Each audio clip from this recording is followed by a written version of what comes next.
Hey, this is Mike Durer, and I wanted to go over with you one of the biggest questions that most first-time home buyers are going to have. And it's a huge question because it talks about how much money are they going to need to get in a house. Now, I did a little research and I found that Fannie Mae did a survey, and the biggest reason that people don't buy houses by the 50% was that they didn't have enough cash, or they didn't think they had enough cash.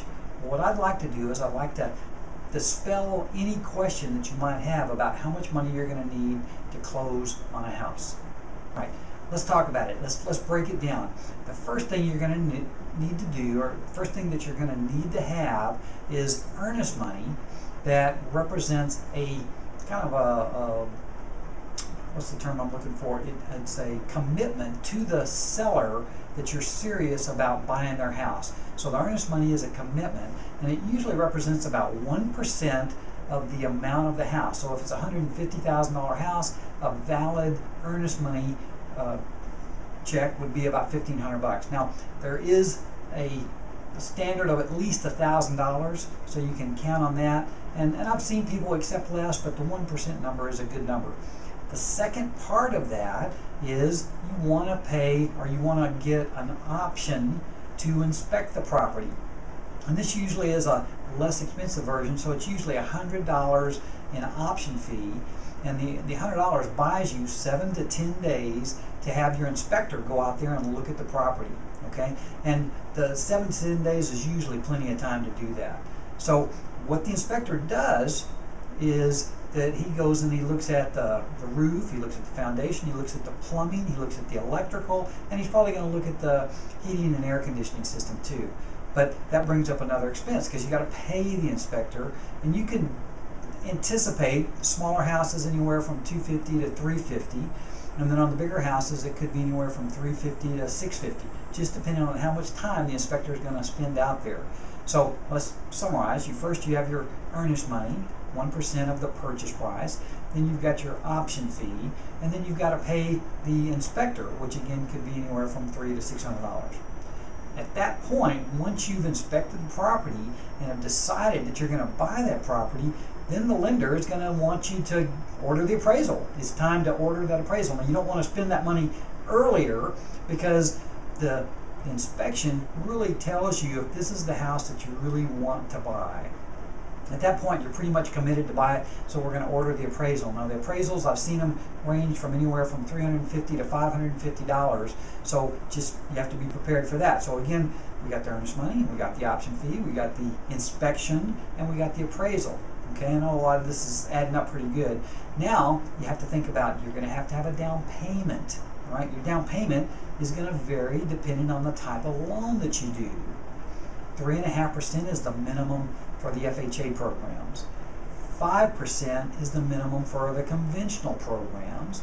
And then you have two kind of special programs out there. There's the USDA, which requires 0% down, and it's only available though out in the outlying counties for the Houston metropolitan area.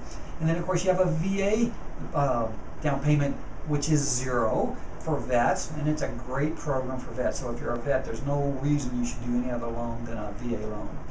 So you got the down payment. Then at closing, you're going to be asked to have a prepaid taxes and insurance. And what this is, the real estate cost in the Houston metropolitan area, most of the counties around here, is about 3% of the value. Okay, so let's break this down for you real quick. If you, again, buy that $150,000 property, your estimated taxes are going to be about $4,500 a year. Okay, so you break that into what the amount of the monthly amount is, and you multiply that times 3.